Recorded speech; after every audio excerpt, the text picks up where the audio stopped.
জানেন যে দেশে একটা ক্রান্তিকাল চলছে।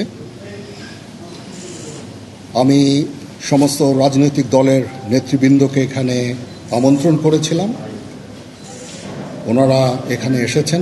আমরা একটা সুন্দর আলোচনা করেছি।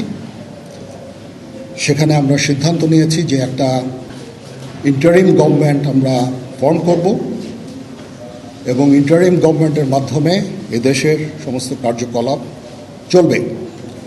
আমরা এখন মহামান্য রাষ্ট্রপতির কাছে যাব যে এই ইন্টারিম গভর্নমেন্ট ফর্মের ব্যাপারে ওনার সাথে আলোচনা করে আমরা একটা ইন্টারিম গভর্নমেন্ট ফর্ম করে দেশ পরিচালনা করব। আমি আপনাদের কথা দিচ্ছি, সমস্ত হত্যা, সমস্ত অন্যায়ের বিচার আমরা করব। আপনারা সেনাবাহিনীর প্রতি আস্থা রাখেন, সশস্ত্র বাহিনীর প্রতি আস্থা রাখেন। আমি সমস্ত দায়িত্ব নিচ্ছি, আপনাদের জানমাল, এবং আপনাদেরকে আমি কথা দিচ্ছি যে আপনারা আশাহত হবেন না। ইনশাল্লাহ আপনাদের যত দাবি আছে সেই দাবিগুলো আমরা পূরণ করব এবং দেশে একটা শান্তি শৃঙ্খলা ফিরিয়ে নিয়ে আসব। আপনারা আমার সাথে সহযোগিতা করেন। দয়া করে আর এই ভাঙচুর, হত্যা, মারামারি, সংঘর্ষ এগুলো থেকে বিরত হন। আমি নিশ্চিত যে আপনারা যদি আমার কথা মতো চলেন, আমাদের সাথে যদি একসাথে যদি কাজ করি আমরা, নিঃসন্দেহে আমরা একটা সুন্দর পরিণতির দিকে আমরা অগ্রসর হতে পারব। আপনারা দয়া করে আমাকে সাহায্য করেন। মারামারি করে এই সংঘাতের মাধ্যমে আমরা আর কিছু অ্যাচিভ করতে পারবো না, আর কিছু আমরা পাবো না। সুতরাং দয়া করে আপনারা সমস্ত ধ্বংসযজ্ঞ, সমস্ত অরাজকতা, সমস্ত সংঘর্ষ থেকে বিরত হন এবং ইনশাআল্লাহ আমরা সবাই মিলে একটা সুন্দর ভবিষ্যতের দিকে আমরা অগ্রসর হব। প্রতিটা হত্যার বিচার করা হবে, প্রতিটা অন্যায়ের বিচার হবে। আমরা আজকে সুন্দরভাবে কথা বলেছি। সমস্ত দলের প্রধান দলের নেতারা এখানে উপস্থিত ছিলেন। আমি ওনাদের ইনভাইট করেছিলাম এখানে। ওনারা ভেরি নাইস অফ দেম যে ওনারা এসেছেন, অ্যান্ড আমরা একটা সুন্দর আলোচনা করেছি এবং এই আলোচনাটা ফলপ্রসূ হবে বলে আমি মনে করছি এবং আমরা একটা সুন্দর একটা ইন্টারিম গভর্নমেন্ট ফর্ম করে আমরা দেশ পরিচালনা করব। মাননীয় প্রধানমন্ত্রী পদত্যাগ করেছেন এবং এখন একটা ইন্টারিম গভর্নমেন্ট ফর্ম করে আমরা আমাদের কার্যক্রম পরিচালনা করব। আপনারা একটু ধৈর্য ধরেন, আমাদেরকে কিছু সময় দেন। ইনশাআল্লাহ আমরা সবাই মিলে সমস্ত সমস্যার সমাধান করতে সক্ষম হব। আপনারা আর এই সংঘাতের পথে যাবেন না এবং শান্তি শৃঙ্খলার পথে ফেরত চলে আসেন। আমাদের দেশের অনেক ক্ষতি হচ্ছে, অর্থ সম্পদের ক্ষতি হচ্ছে, জানের লোকজন মারা যাচ্ছে। তো এগুলো থেকে আপনারা বিরত হন এবং আমাদের সাহায্য করেন। আমি সমস্ত দায়িত্ব নিচ্ছি, আপনারা আমাকে সাহায্য করেন। সবাইকে ধন্যবাদ। আল্লাহ হাফেজ।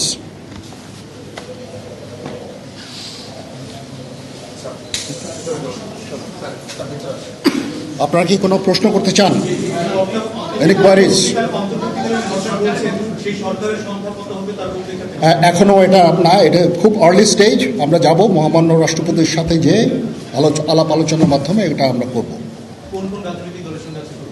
আজকে এখানে জামাতের আমির ছিলেন, আমাদের বিএনপির শীর্ষস্থানীয় নেতৃবৃন্দ এখানে ছিলেন, জাতীয় পার্টির নেতৃস্থানীয় নেতৃবৃন্দ এখানে ছিলেন এবং সুশীল সমাজ, এবং এখানে ডক্টর আসিফ নজরুল উনি নিজেও ছিলেন এখানে, এবং উনি আমার সামনেই উনি সমস্ত ছাত্রদেরকে একটা সুন্দর বার্তাও দিয়েছেন এবং আমি আশা করি যে ছাত্ররা সেই বার্তা শুনে ওনাকে সবাই শ্রদ্ধা করে, ছাত্ররা শ্রদ্ধা করে, ওনার এই বার্তা শুনে তারা এই পরিস্থিতি নিয়ন্ত্রণে নিয়ে চলে আসবে এবং আমরা একটা সুন্দর একটা পরিস্থিতির দিকে আমরা এগিয়ে যাব ইনশাআল্লাহ। এখানে আওয়ামী লীগের কেউ ছিল না, আওয়ামী লীগের কেউ ছিল না। হ্যাঁ, আজকেই, বিকজ আমাদের এই সময় নাই। এটা একটা বিশেষ একটা পরিস্থিতি। আমরা আজকেই যে এই পরিস্থিতি, এটা একটা আমরা একটা নিয়ন্ত্রণ নিয়ে আসবো।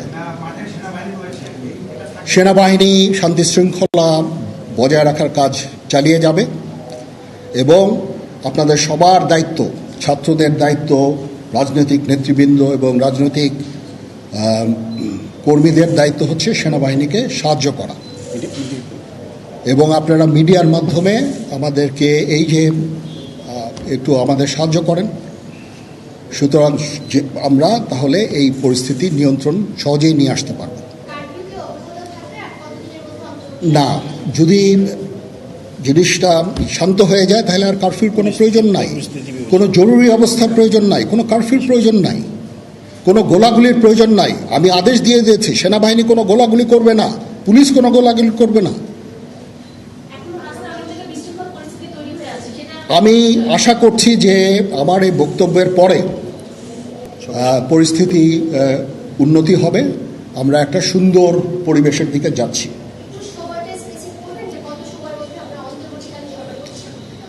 আমরা এটা না, আমি আজকে রাতের মধ্যে একটা আমরা সলিউশনে যাওয়ার চেষ্টা করব, বাট আমাদের হয়তো 2-1 দিন সময় দিতে হবে। এটা আমরা এখনও এটা টু আর্লি।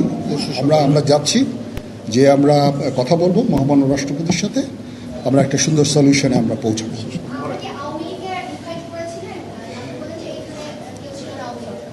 পরিস্থিতি ছিল খুব কম, সময় খুব কম ছিল। আমি যাদেরকে পেয়েছি অনেককেই আমি বলেছি, সবাই হতেন, বাট প্রধান রাজনৈতিক দলের সমস্ত নেতৃস্থানীয় নেতৃবৃন্দরা এখানে ছিলেন, তাদের সাথে আমি কথা বলেছি এবং ওনারা সবাই আমাদের এই প্রস্তাবে, এই যে আমরা যে আলোচনা করছি, সবাই এটাতে রাজি হয়েছেন।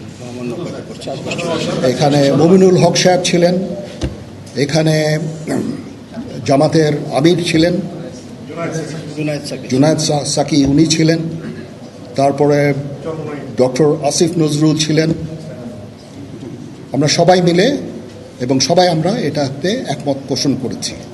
এখন ছাত্রদের কাজ হচ্ছে যে শান্ত হওয়া এবং আমাদেরকে সাহায্য করা।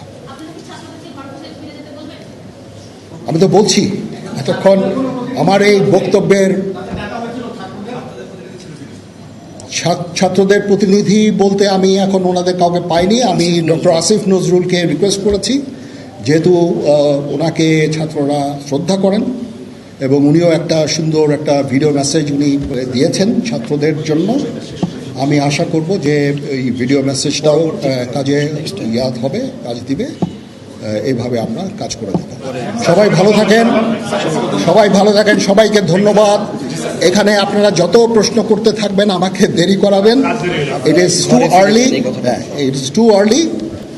আমরা কাজ করছি, আমাদের একটু কাজ করতে দেন, একটু সময় দেন। আমরা একটা সলিউশনের মধ্যে আমরা যাব ইনশাআল্লাহ। হ্যাঁ, আপনারা সবাই যারা আন্দোলনরত, যারা ছাত্ররা আছেন, আন্দোলনরত যত লোকজন আছেন, দয়া করে ঘরে ফিরে যান। সবাই ভালো থাকেন, আল্লাহ আমাদের মঙ্গল করুক। আল্লাহ হাফেজ।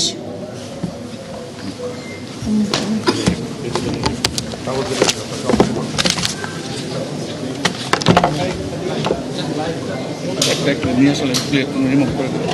আপনার ছিল